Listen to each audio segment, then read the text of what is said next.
नमस्कार दोस्तों, आज हम जानेंगे योग कारक ग्रह के बारे में, कारक ग्रह के बारे में, बाधक ग्रह के बारे में और मारक ग्रह के बारे में। जो योग कारक ग्रह है वो बहुत अच्छा होता है और जो कारक ग्रह है वो अच्छे होते हैं और जो बाधक ग्रह है वो बुरा होता है और जो मारक ग्रह है वो बहुत बुरे होते हैं।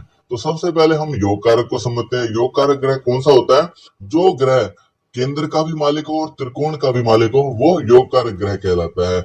केंद्र भाव कौन से होते हैं? पहला, चौथा, सातवां और 10वां। और त्रिकोण भाव कौन से होते हैं? पहला, पांचवा और 9वां। यहाँ पर शुक्र जो है योग कारक हो गया। वो कैसे? शुक्र की राशि होती है दूसरी और सातवीं। दूसरी राशि त्रिकोण भाव में है और सातवीं राशि केंद्र भाव में है, इसलिए शुक्र त्रिकोण का भी स्वामी है और केंद्र का भी स्वामी है, इसलिए ये योग कारक है। योग कारक ग्रह बहुत अच्छे होते हैं, तो शुक्र इस कुंडली में बहुत अच्छा है। अब चलते हैं कारक ग्रह की ओर। कारक ग्रह कौन से होते हैं? तो बिल्कुल सिंपल है, जो ग्रह त्रिकोण भाव के स्वामी होते हैं वो ही कारक ग्रह होते हैं। त्रिकोण भाव कौन सा होता है?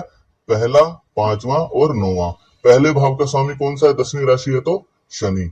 और पांचवें भाव में कौन सी राशि है? दूसरी। तो कौन सा स्वामी हो गया? शुक्र। दूसरी राशि का स्वामी शुक्र होता है। और 9वें भाव में 6वीं राशि है तो 6वीं राशि का स्वामी बुध होता है। तो इसलिए कारक ग्रह कौन से हो गए? शनि, शुक्र और बुध।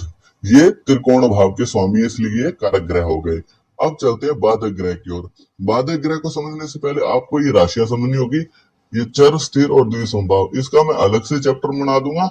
आप समझ लो चर राशियां कौन सी होती है? पहली, चौथी, सातवीं और 10वीं। स्थिर राशियां होती है दूसरी, पांचवी, आठवीं और 11वीं। द्विसंभाव वाली राशियां होती है तीसरी, 6वीं, 9वीं और 12वीं।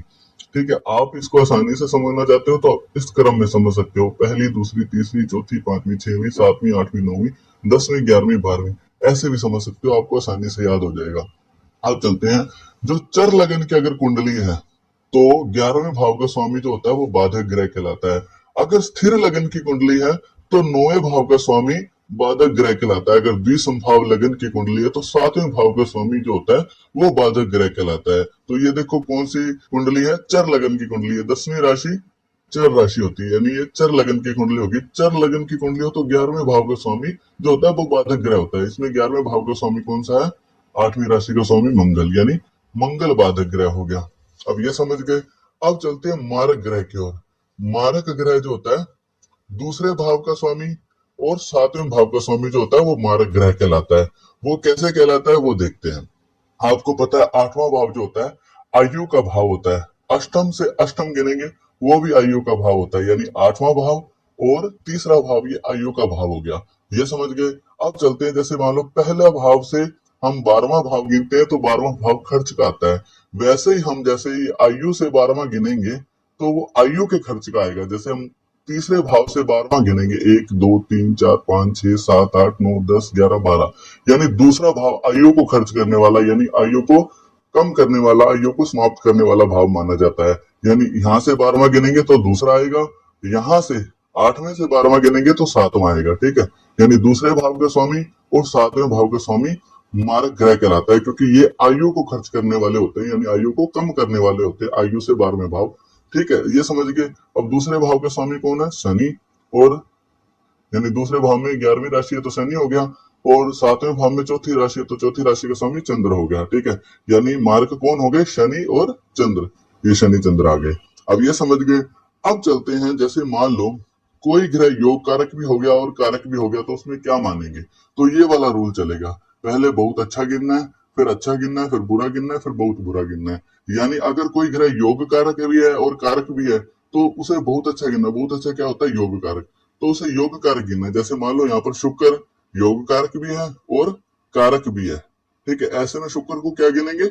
योग कारक गिनेंगे, क्योंकि बहुत अच्छा गिनना है, पहले ये वाला रूल चलना है। और मान लो ये देखो, जैसे कारक शनि कारक भी है और शनि मारक भी है, तो ऐसे में क्या गिनना है? अच्छा गिनना है, यानी शनि को अच्छा गिनना है। हर एक ग्रह को पहले अच्छा में गिनना है। ठीक है, तो शनि अच्छा है, कारक अच्छा होता है, तो शनि को कारक मानेंगे, मारक नहीं मानेंगे। मारक यहाँ पर कैंसिल हो जाएगा। ये समझ गए। बाधक देखो मंगल है, तो मंगल देखो योग कारक है? नहीं है। कारक है? नहीं है।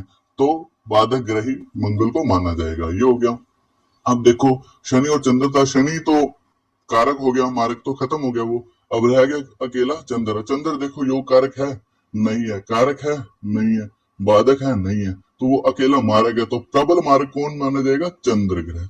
प्रबल मारक माना जाएगा, क्योंकि ना तो वो योग कारक बन रहा है, ना ही वो कारक बन रहा है, ना ही वो बाधक बन रहा है, सिर्फ वो मारक बन रहा है। तो मारक सबसे बुरा ग्रह इसमें है चंद्र, प्रबल मारक हो गया वो। और सबसे अच्छा ग्रह है वो शुक्र है, क्योंकि वो योग कारक ग्रह है। योग कारक ग्रह जो होते हैं वो बहुत अच्छे होते हैं, और जो कारक ग्रह होते हैं वो अच्छे होते हैं। जो बाधक ग्रह होते हैं वो बाधा उत्पन्न करते हैं, और जो मारक ग्रह होते हैं वो शारीरिक कष्ट देते हैं। जो प्रबल मारक ग्रह होता है वो मृत्यु तुल्य कष्ट भी दे सकता है। तो मुझे उम्मीद है आपको ये सारा चैप्टर समझ लग गया होगा।